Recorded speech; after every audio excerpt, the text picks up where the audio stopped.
Okay ठीक। Chapter है 9, ठीक है। चैप्टर का नाम क्या है?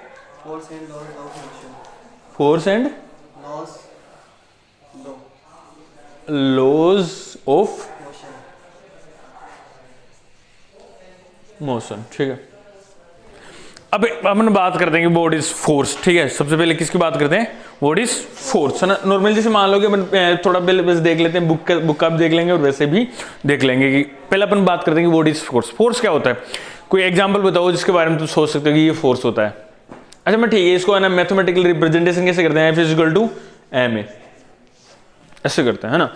तो फोर्स क्या होगा? फोर्स होगा कि मतलब किसी जो बॉडी है उसका मास है और उसी को अपन एक्सेलरेट कर रहे हैं, यानी एक्सेलरेशन दे रहे हैं। जैसे मान लो कि ये एक बॉडी है, इसके अंदर मास है और मैंने इसको क्या कर दिया?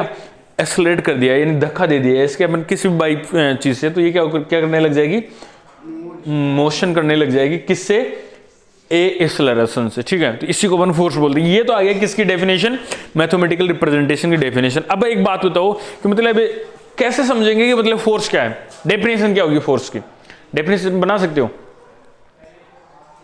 अच्छा डेफिनेशन ऐसे नहीं बना सकते कि मतलब फोर्स, है ना, इज ए क्वांटिटी, एक क्वांटिटी है that telling us if a body having mass m, एक बॉडी मास m रखती है और वो a यानी एक्सेलरेशन से मूव कर रही है। क्यों?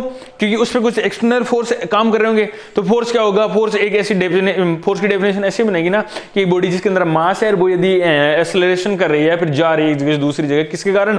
किसी एक्सटर्नल फोर्स के कारण, तो क्या हो जाएगा? उसी को अपन क्या कर लेंगे? फोर्स बोलेंगे। अब मतलब नॉर्मल सी बात है, तो ये सारी चीजें हैं इसके अंदर, ठीक है। यहां तक आ रहा हूं अभी ज्यादा क्लोज आ रहा हूं ना। अब देखो in the previous chapter we describe the motion of the an object along the straight line and term of its position. देखो मतलब अभी इससे पहले अपन ने क्या पढ़ा था? मोशन पढ़ा था। इस चैप्टर से पहले मोशन पढ़ा था। तो अपन ऐसे मान सकते हैं कि चलो बताओ कि मोशन क्या होता होगा? मोशन क्या होता होगा? पहला डेफिनेशन है बॉडी इज मोशन। जैसे मान लो तुमने नहीं पढ़ा पहले चैप्टर, पर आज ये चैप्टर पढ़ेंगे कि बताओ कि मोशन क्या होगा? Body is motion. कोई बता सकता है मोशन क्या होगा? मोशन की डेफिनेशन ऐसे बनती है कि एक ऑब्जेक्ट यहां है, ठीक है, और यहां से इसने खुद की पोजीशन चेंज कर दी, यहां आ गया, ठीक है। तो कहीं ना कहीं यहां से यहां आ रहा था तो मोशन में होगा। तो डेफिनेशन ऐसे बनाने के ए object change its position with the time is called motion, है ना। मतलब इजी ना मोशन इज कॉल्ड नहीं, इजी ना मोशन। तो एक ऑब्जेक्ट यदि टाइम के साथ में खुद की पोजीशन बदल रहा है तो वो क्या है? मोशन में है। तो अपन ने पढ़ा था कि मतलब मोशन देखो अलग अलग टाइप से हो सकती है। जैसे मान लो मोशन सीधी भी हो सकती है। यहाँ पे इस पॉइंट पे पूछने का अलग अलग तरीके हो सकते हैं ना। लाइक एक तो ये ऐसे पूछ जाए, एक ऐसे पूछ जाए, एक ऐसे पूछ जाए, एक ऐसे पूछ जाए। तो देखो यदि सीधा रास्ता खोला करेगा तो कौन से मोशन हो जाएगी? स्ट्रेट। और ये कौन सी हो जाएंगी? कर्व मतलब होती है, कर्व के अंदर भी बहुत अलग अलग होती है। तो मोशन अपन ने पढ़ा था पहले वाले चैप्टर में, तो नॉर्मली अपन बात करते रहते हैं। अब देखो हाँ, its position, velocity and acceleration, ये सारी चीजें मतलब इनके रेस्पेक्ट में ही जाता रहता है। अब आगे बात करते हैं कि we show that such a motion can be uniform और नॉन यूनिफॉर्म। अपन ने बात करते हैं देखो यूनिफॉर्म और नॉन यूनिफॉर्म मोशन कितने टाइप की होती है? 2 टाइप की होती है। कौन कौन सी? यूनिफॉर्म और नॉन यूनिफॉर्म। यूनिफॉर्म और नॉन यूनिफॉर्म। कोई बता सकते हैं मुझे कि यूनिफॉर्म और नॉन यूनिफॉर्म क्या होता होगा? यूनिफॉर्म में क्या होता है कि स्पीड बिल्कुल फिक्स रहती है हर एक जगह, ठीक है। मतलब वो जैसे मान लो कि सपोज करिए मतलब तुम बाइक पे बैठते हो, है ना, उसकी स्पीड को भी भगा देते हो ना। जैसे मान लो कि ये एक मतलब मेरे को पता है इस पॉइंट से लेके यहाँ पॉइंट जाने में 10 सेकंड लगते हैं, तो मैं इसके 10 इक्वल पार्ट से डिवाइड कर लेता हूँ, ठीक है। मतलब भाई इस 1 सेकंड में क्या हुआ? इस 1 सेकंड में स्पीड क्या थी? जैसे मान लो 4 मीटर पर सेकंड थी। इस दूसरे सेकंड के अंदर 8 हो गई, यहाँ पे 3 आ गई, यहाँ पे 2 आ गई, यहाँ पे 6, यहाँ पे 7, ऐसे मान लो, ठीक है। तो ये क्या कर रहा है? देखो हर एक सेकंड के अंदर अलग अलग जा रहा है ना। यहाँ पे इतना कवर कर लिया, यहाँ पे इतना कवर कर लिया, यहाँ पे इतना कवर कर लिया। बट अपन ये तो सोच ही सकते हैं ना कि मतलब यहाँ पे क्या है? यूनिफॉर्म नहीं है। यहाँ पे क्या है? मोशन यूनिफॉर्म नहीं है। हर एक इक्वल टाइम पार्ट के अंदर वो इक्वल डिस्टेंस कवर नहीं कर रहा।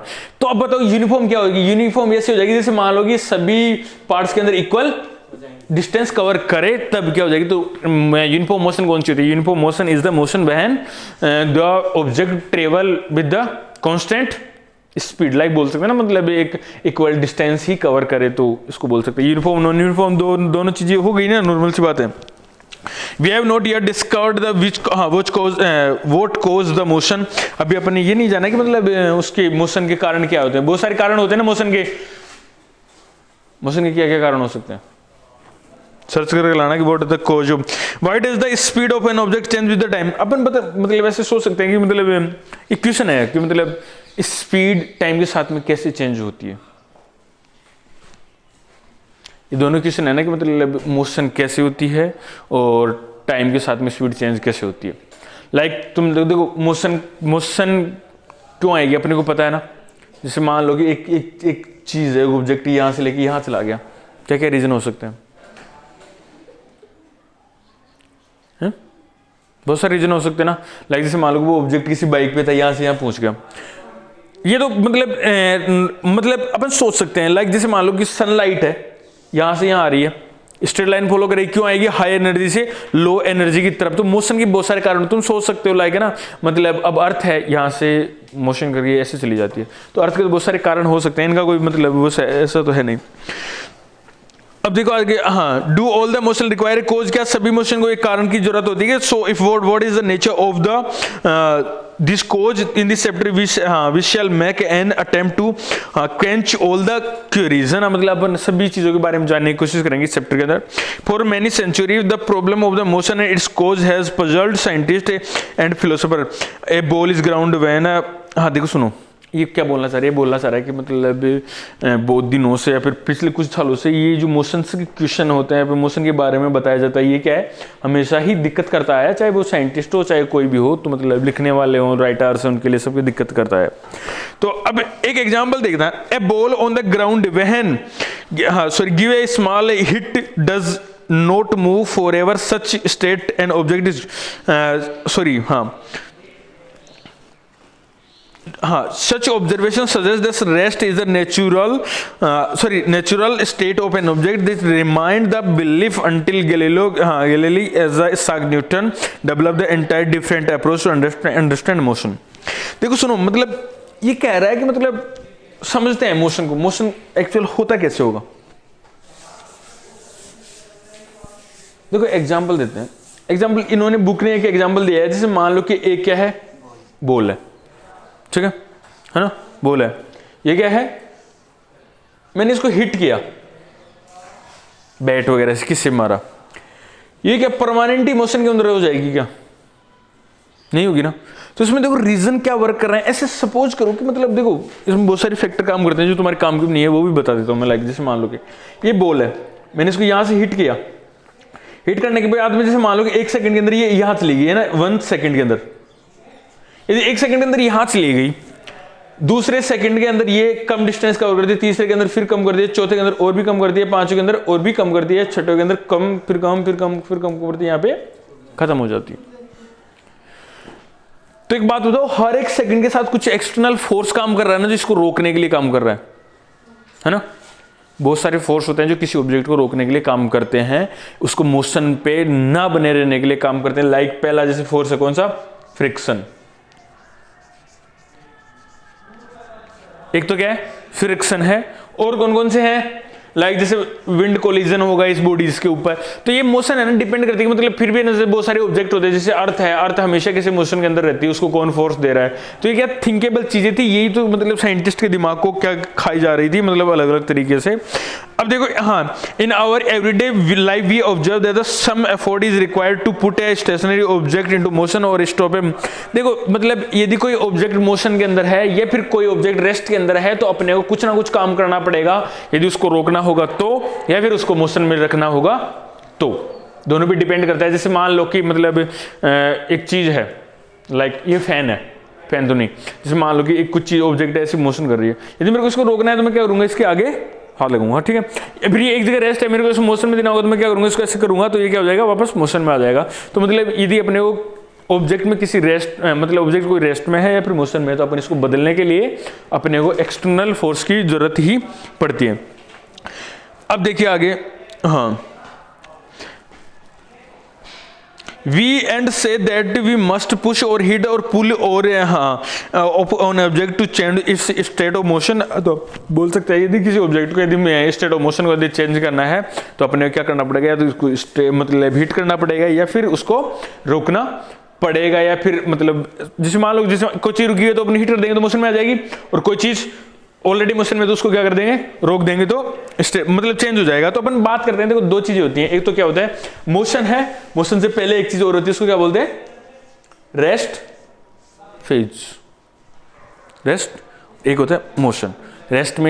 रेस्ट की डेफिनेशन क्या होगी, ए object that not change its position with the time. यदि कोई ऑब्जेक्ट टाइम के साथ में खुद की जगह नहीं बदल रहा तो वो क्या है, रेस्ट में। यदि object is in motion when it's change its position with the time, time के साथ में यदि वो चेंज कर रहा है तो क्या है, किसमें, मोशन में है। नॉर्मल से बोल सकते हैं, इसमें कोई मतलब हैवी चीज तो है नहीं, ठीक है। तो ये रेस्ट हो गया, ये मोशन हो गया। अब बताइए, अब आगे देखते हैं और क्या है। हाँ, the concept of force is based on the push और हिट और पुल। अब बात करते हैं, मतलब ये चीजें तो समझते समझते अपन बात करते हैं, तो एक बार दोबारा इसको कवर अप करने की कोशिश करते हैं कि बताने क्या चाह रहा था और अपन इसमें चैप्टर कैसे पूछेंगे, ठीक है। चैप्टर का नाम फोर्स है ना। अपने बहुत देर तक मोशन की बात कर ली। मोशन में क्या है, ऑब्जेक्ट क्या होगा, जैसे मतलब यही तो समझने की कोशिश कर रहे थे कि मतलब एक ऑब्जेक्ट किस में होगा, मोशन में है। जैसे मान लो कि एक ऑब्जेक्ट किस में है, मोशन में है, या फिर एक ऑब्जेक्ट क्या है, रेस्ट पे है, ठीक है। ये क्या है, स्टेशनरी कंडीशंस है। यदि वो मोशन में है तो मतलब चल रहा है, और रेस्ट में है तो वो रुका हुआ है। तो रेस्ट में कैसे होगा, जब वो टाइम के साथ में खुद की पोजीशन चेंज ना कर रहा होगा, और मोशन में कब होगा, जब वो टाइम के साथ में खुद की पोजीशन चेंज कर रहा होगा। तो देखो अपन जैसे मान लो कि यदि मैं इनकी ये पोजीशन चेंज करता हूं, मोशन को रेस्ट में बदल देता हूं और रेस्ट को किस में बदल देता हूं, मोशन में, तो इन पे कुछ एक्सटर्नल चीजें काम करेंगी, लाइक है ना। जैसे मान लो ये मोशन में था तो इसको मैं क्या करूंगा, रोकने की कोशिश करूंगा, तो इसमें मैं कुछ एक चीज लगाऊंगा ना, और यहाँ पे क्या है, रेस्ट में मैं इसको धक्का मारूंगा, तो यहाँ पे देखो क्या है, या तो हिट और पुल का काम आ रहा है, हिट और पुल का काम आ रहा है। तो यहाँ पे मतलब कुछ ऐसी चीज कर रहे हैं ना अपन जो इनको इसके स्टेट को चेंज कर सकती है। ये तो कंसेप्ट का फोर्स का कंसेप्ट है, यही तो बोलना चाहता है कि फोर्स क्या है। फोर्स यही तो एक चीज है ना कि यदि किसी ऑब्जेक्ट को यदि मोशन में है तो मैं उसको क्या करूंगा, रोकने के लिए उसको पुल करूंगा, या फिर एक ऑब्जेक्ट रेस्ट में उसको हिट करूंगा या फिर पुश करूंगा, क्या किस में देने के लिए, मोशन में देने के लिए। तो जो मैं कर रहा हूं ना उसी को फोर्स बोलते हैं। ये तो था कंसेप्ट, है ना। अब इसकी कुछ डेफिनेशंस वगैरह आती हैं, वो अपन देख लेंगे। अब इसके बाद में देखिए What is it, मतलब फोर्स के बारे में बताइए। In fact no one has seen, tested और फेल्ट द फोर्स। अब देखो ना तो अपन इसको मतलब कुछ टेस्ट कर सकते हैं, ना इसको देख सकते हैं, ना और मतलब कंडीशन क्या है, ये ऑब्जेक्ट्स पे वर्क करता है, कैसे वर्क करता है वो देखते हैं अपन। किसी ऑब्जेक्ट की स्टेट को चेंज करने के लिए ही तो फोर्स काम करता है, नॉर्मल सी बात है ना। अब इसके बाद में देखिए, However, we always see and feel the effect of force। पर अपन जैसे मतलब फोर्स को तो फील नहीं कर सकते, पर मतलब इसके जो मतलब इफेक्ट है ना उसको फील कर सकते हैं। लाइक मतलब जैसे मान लो तुमने मतलब ये कोई बॉल थी, मैंने इसको ये मोशन के अंदर आ रही थी, एक खिलाड़ी था उसने ऐसे हाथों से रोक लिया, तो तुम फोर्स को तो फील नहीं कर पा रहे हो, पर जो उसका इफेक्ट हो रहा है, बॉल मोशन में थी और वो आके रुक गई, उसको तुम फील ही कर सकते हो, नॉर्मल सी चीज है। तो मतलब इसमें ऐसे ही होगा, और एग्जाम्पल तो बहुत सारे बन सकते हैं, पर अपने को इतना ज्यादा कुछ देना नहीं है, ठीक है। It can only explain by the describing what happen when a force is applied to an object, है ना। मतलब ये इस कंडीशन को अपन एक्सप्लेन कर सकते हैं कि मतलब यदि फोर्स एक ऑब्जेक्ट पे अप्लाई किया जाएगा तो कैसा कंडीशन होगी। दो तीन कंडीशन होगी, जैसे मान लो कि ऑब्जेक्ट मोशन में था तो उसको रुक जाएगा फोर्स अप्लाई करने के बाद में, और रेस्ट में था तो किस में आ जाएगा, मोशन में आ जाएगा। और देखो जैसे मान लो कि मोशन में था और मोशन में भी हो सकता है वापस, लाइक पहले है ना, जैसे मान लो कि मैंने ये जैसे एक ऑब्जेक्ट है ना, इधर से मोशन करते आ रहा है, मैंने इसको ऐसे रोकने की कोशिश की पर ये छूट गया आगे, जैसे मान लो बॉल होता है ना, तो फिर भी तो मोशन में रहता है, यहाँ पे मोशन पे था, यहाँ पे मैंने फोर्स अप्लाई किया है इसके अपोजिट डायरेक्शन में, और यहाँ पे भी फिर मोशन में, बट इसकी स्पीड ज्यादा होगी, इसकी स्पीड कम होगी। और जैसे मान लो कि मतलब लाइक अपन ऐसे सोच सकते हैं ना, बहुत सारी कंडीशन है। जैसे मान लो कि मैंने ये इस साइड में मोशन कर रहा था, वो रोक दिया, ये वापस इस साइड मोशन कर ले, मोशन में आ जाएगा, पर नेगेटिव मोशंस हो जाती हैं। तो ये डिस्प्लेसमेंट, डिस्टेंस, ये पॉइंट्स होंगे ना, उनको पढ़ना पड़ेगा इनको समझने के लिए। अब देखो, हाँ, पुशिंग, हिटिंग एंड पुलिंग और ऑब्जेक्ट और always bringing the object in motion, they move because they, हाँ, we make force act on them. ये बोल रहा था कि पुशिंग, पुटिंग, हिटिंग या फिर ये सारी चीजें क्या करती हैं, किसी ऑब्जेक्ट को मोशन में लाने का काम करते हैं, क्योंकि अपन उस पर क्या कर रहे हैं, फोर्स अप्लाई कर रहे हैं, लाइक है ना। अब देखो, from your study in earlier classes you have familiar with the fact that force can be used to change the magnitude of velocity of an object, हाँ, और change its direction of the motion. अब ये बोल रहा है कि मतलब तुमने पहली स्टडी में तुमने एक चीज समझी होगी कि मतलब किसी ऑब्जेक्ट पे फोर्स लगाने के बाद में हम उसकी वेलोसिटी, उसकी डायरेक्शन को चेंज कर सकते हैं। एक लाइन आई है कि अपनी when we apply force on object, है ना, एक ऑब्जेक्ट पे मैंने क्या कर दिया, फोर्स लगा दिया, ठीक है। तो ये क्या करेगा, देखो एक ऑब्जेक्ट है जो ऑलरेडी क्या है, मोशन में, मोशन में, और इसकी कुछ वेलोसिटी रही होगी जिससे ये क्या कर रहा है, मोशन कर रहा है, ठीक है। वेलोसिटी रही होगी, तो एक ऑब्जेक्ट था जिसमें मैंने फोर्स लगाया तो वेलोसिटी थी, तो ये क्या होगा, इस वेलोसिटी के अंदर चेंज कर सकते हैं। जैसे मान लो, हो सकता है, जैसे मान लो कि ये 20 किलोमीटर पर आवर से चल रहा था, तो ये हो सकता है इसको जीरो कर दे, है ना, हो सकता है इसको जीरो कर दे, हो सकता है इसको लेके मतलब जैसे 0 से लेके 20 के बीच में कहीं से भी कर सकता है, 19, 18, 17 कुछ भी कर सकता है, ठीक है, कर सकता है। हो सकता है इसको बढ़ा भी सकता है। बढ़ा कब सकता है, फोर्स की डायरेक्शन मैटर करेगी। जैसे मान लो कि ये बॉल इस साइड से आ रही है, मैंने इस साइड से अपोजिट फोर्स अप्लाई किया, इस साइड से इसकी एंटी डायरेक्शन किया, तो क्या होगा, स्पीड को कम करेगा, हो सकता है जीरो भी कर दे, ठीक है। और यदि मैंने इसी की सेम डायरेक्शन जिस साइड में मोशन करी उसी में फोर्स अप्लाई कर दी, तो इसकी स्पीड को क्या कर देगा, 20 किलोमीटर पर आवर से ज्यादा कर देगा। नॉर्मल सी बात है। तो अपन ये कंसेप्ट समझा था कि फोर्स किसी ऑब्जेक्ट की वेलोसिटी को या फिर उसकी डायरेक्शन को चेंज कर देता है। कैसे चेंज कर देता है, सपोज करो, अब देखो ये तो वेलोसिटी भी आ गया ना, कि जैसे मान लो कि मैंने उसकी अपोजिट डायरेक्शन में लगाया तो उसकी वेलोसिटी कम हो जाएगी, यदि मैं उसके डायरेक्शन में लगा दी तो वेलोसिटी ज्यादा हो जाएगी। वेलोसिटी को चेंज कर रहा है। अब अपन बात करते हैं दूसरे की, मैंने ऑब्जेक्ट में सपोज करो इधर से बॉल आ रही थी, है ना, मैंने इस साइड में फोर्स लगा दिया, ये बॉल ऐसे मोशन कर जाएगी। पहले इसकी डायरेक्शन ये थी, अभी इसकी डायरेक्शन हो जाएगी। कैसे भी, जिससे मतलब जिस साइड में अपन ने फोर्स अप्लाई करेंगे उसकी डायरेक्शन उसके अकॉर्डिंग चेंज हो जाएगी। बहुत सारी कंडीशंस होती हैं जो मतलब ऑब्जेक्ट की वो चेंज हो जाती है, ठीक है। Also we know that the force can change the shape and size of object. अपन ये भी बोल सकते हैं कि एक मतलब ऑब्जेक्ट किसी चीज का शेप एंड साइज को भी चेंज कर सकता है। लाइक समझते हो ना, जैसे मान लो मैं इस दीवार पे फोर्स लगा रहा हूँ, कोई फर्क नहीं पड़ रहा, पर मैं ज्यादा स्पीड लगाता हूँ तो टूट जाएगी ना, तो इसकी शेप और साइज भी क्या हो जाएगी, चेंज हो जाएगी। अब नेक्स्ट पॉइंट आता है बैलेंस और अनबैलेंस्ड फोर्स। दो टाइप के फोर्स होते हैं, बैलेंस और अनबैलेंस फोर्स। नॉर्मली मतलब होते फोर्स तो बहुत टाइप के होते हैं, पर इस बुक में एक पॉइंट दे रखा है बैलेंस और अनबैलेंस फोर्स के बारे में जान। तो अपन जानने की कोशिश करते हैं कि व्हाट इज बैलेंस और अनबैलेंस फोर्स।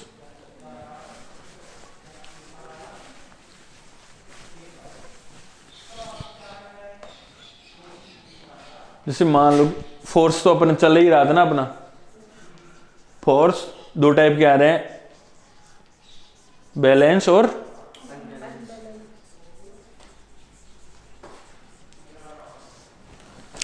अब देखिए मतलब जैसे मान लो कि अपने उसके बारे में कुछ नहीं पता कि क्या पढ़ाएगा, पर अपन जैसे मतलब कुछ रीड आउट करेंगे तो अपन को पता लग जाएगा।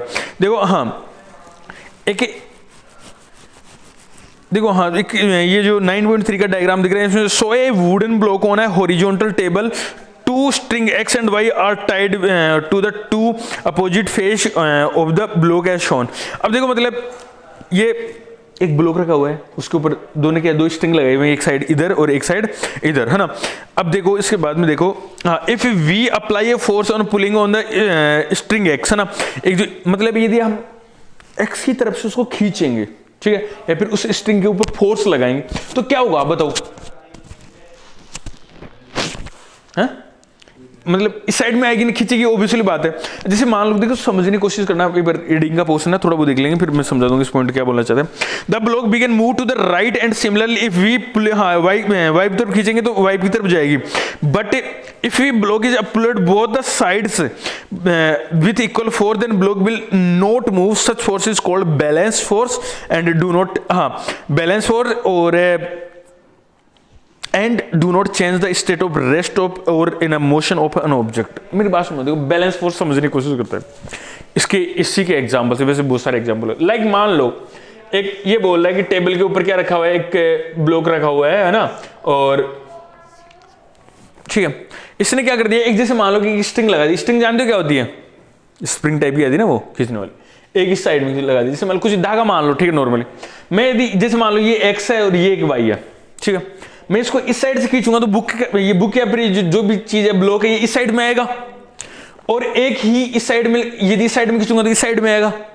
तो अब एक बात बताओ, जैसे मान लो कि मतलब ये इफेक्ट कर रहा है ना कि एक्स की साइड में खींचने पे एक्स साइड में आएगा, वाई की साइड में खींचने से वाई की साइड में आएगा।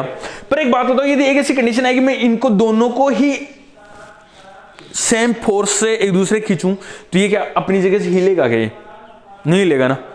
तो ऐसे फोर्स जिनसे ऑब्जेक्ट की पोजीशन के अंदर ना चेंज आए, ना और कुछ आए, ना वो मोशन में तो मोशन में रहे, यदि रेस्ट में तो रेस्ट में रहे, उनको क्या बोलते हैं?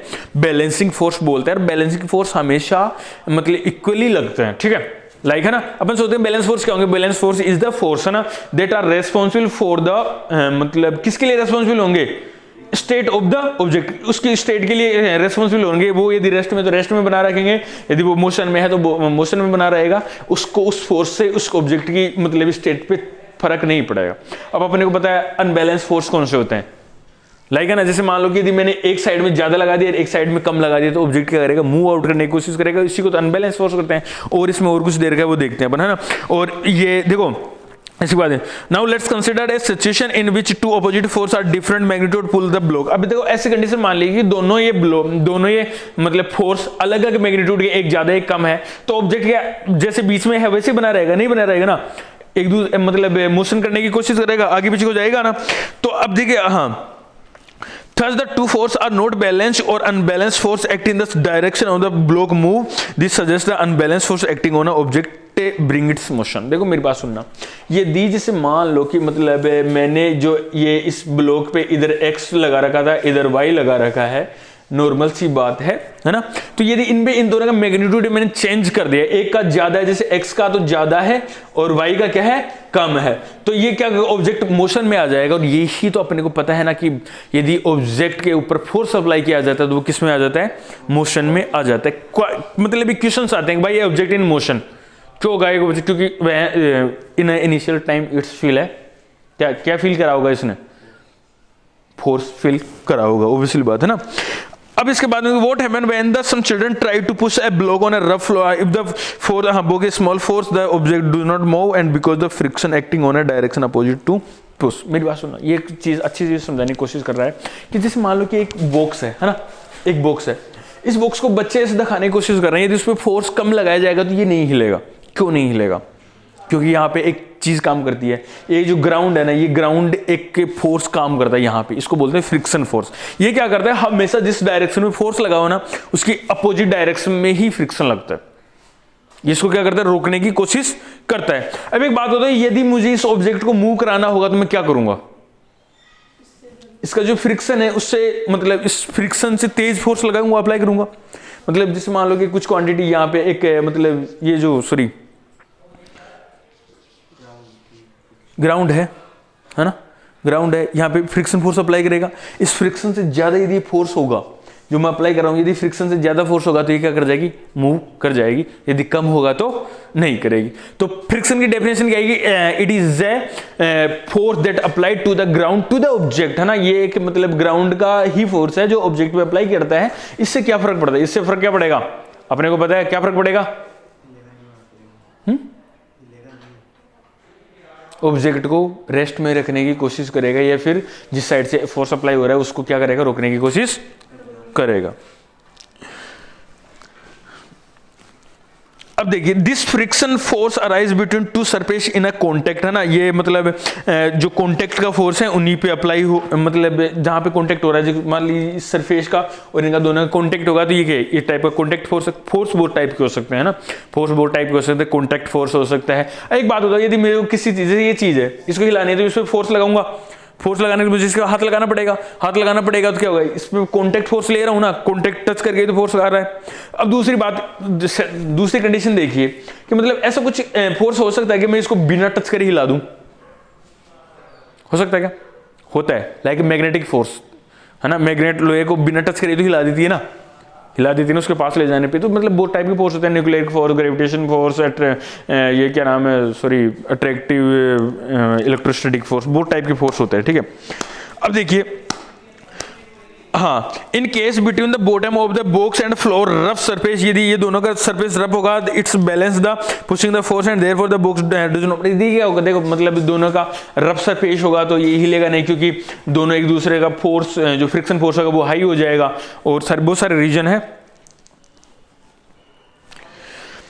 अब देखिए ना, it's balanced the pushing the force and the box does not move. The children push the box harder but the box still do not move. This is because the friction is still balanced and pushing force. If the children push the box harder, then the pushing force become bigger than the friction, then the this is unbalanced force, so the box start moving.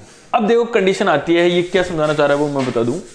Like जैसे मान लो कि एक object है, ये object है, ठीक है, इसको फोर्स कर रहे हैं, ठीक है, फ्रिक्शन यहां लग रहा है, इसके सरफेस के साथ में फ्रिक्शन लग रहा है, ये फोर्स लग रहा है, ठीक है। एक बात बताइए, जैसे मान लो कि मैंने फोर्स की क्वांटिटी, जैसे मान लो कि फोर्स की क्वांटिटी मैंने 1 न्यूटन रखी, Newton is the unit of force, ठीक है, तो अब जैसे मतलब 1 यूनिट रखी तो इस पे क्या कर देगा, ये एक न्यूटन का क्या लगा देगा, फोर्स लगा देगा, कौन, फ्रिक्शन।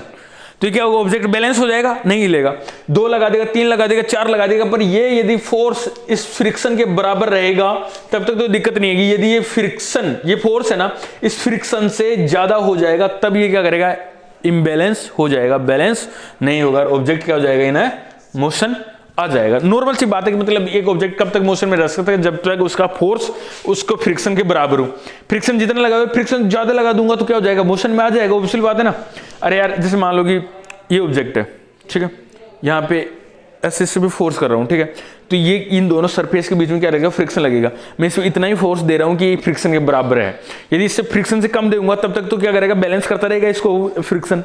पर यदि जैसे ही मैं क्या करूंगा, ज्यादा फोर्स अप्लाई कर दूंगा, फ्रिक्शन से ज्यादा हो जाएगा, ऑब्जेक्ट इन मोशन में ही आ जाएगा।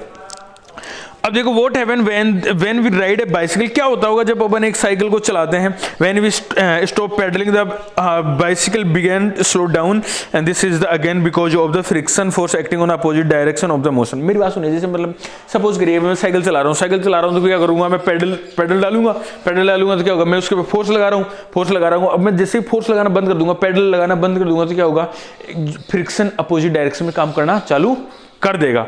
जैसे मैं अपोजिट डायरेक्शन में काम करना चालू कर देगा तो धीरे धीरे हो जाएगी साइकिल, क्योंकि अब जैसे मान लो मैं पेडल दे रहा हूँ इसके ना, तो पेडल दे रहा हूँ तो मैं फोर्स को मेंटेन रख रहा हूँ, ये फोर्स मैंने इंक्रीज कर रखा है ना, यहाँ पे फ्रिक्शन तो ऑलरेडी काम करता रहता है। पर जैसे मान लो कि ये फोर्स मैं धीरे धीरे कम करता जाऊंगा, एक ऐसी कंडीशन आएगी फोर्स किसके बराबर हो जाएगा, फ्रिक्शन के बराबर हो जाएगा, और ये क्या आ जाएगी, साइकिल रुक जाएगी। जहां तक ये कम होता आएगा वहां से स्पीड स्लो हो जाएगी, जहां पे फ्रिक्शन इसके बराबर हो जाएगा वहां पे स्पीड 0 हो जाएगी और रुक जाएगा। और फोर्स क्या यहाँ पे अपोजिट डायरेक्शन में लगेगा ना, ऑब्वियसली बात, छोटी सी बात है ना। अब इसके बाद में देखिए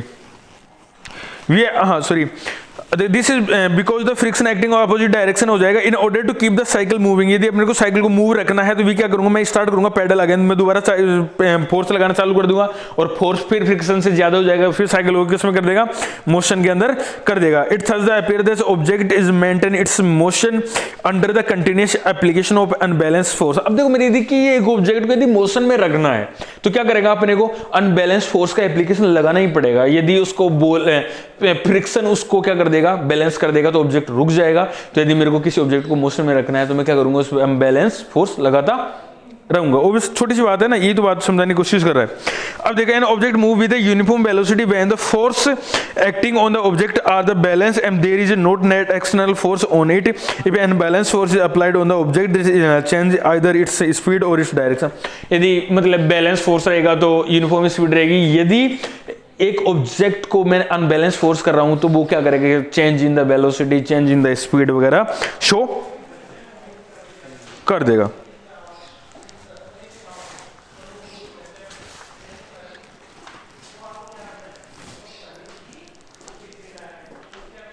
लिया गया इंक। अब देखो, thus to accelerate the motion of object the unbalance force required. यदि एक ऑब्जेक्ट को मोशन में रखना है तो अपने को क्या करना पड़ेगा,